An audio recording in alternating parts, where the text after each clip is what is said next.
உங்களை நான் செலவு பண்ண வேணானே சொல்லலை. எல்லாரும் நான் என் வீடியோஸ்லாம் பார்த்து நீ செலவு பண்ணாதீங்கன்னு சொல்கிறீங்க அப்படின்னு சொல்கிறீங்க. அப்படி நான் சொல்கிறதே கிடையாது. நான் சொல்கிறது யாருக்குமே புரியலன்னு நினைக்கிறேன். சிம்பிளாக சொல்கிறேன். தேவைன்னு ஒன்று இருக்கும்.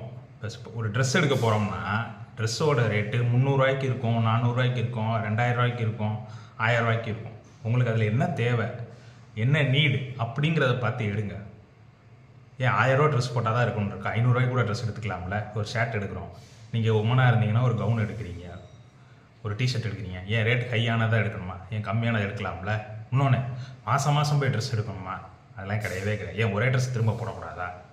இன்னொன்று, எல்லோரும் வந்து சிம்பிளாக சொல்லிடுவாங்க, நான் புது ட்ரெஸ் போட்டால் தான் வந்து நல்லா தெரியுது. ஏன் புது ட்ரெஸ் போட்டால் ஃபஸ்ட்டு நல்லா தெரியணுங்கிறதுக்காக வந்து நம்ம ஃபஸ்ட்டு நம்ம உடம்பு நல்லா வச்சுக்கணும்.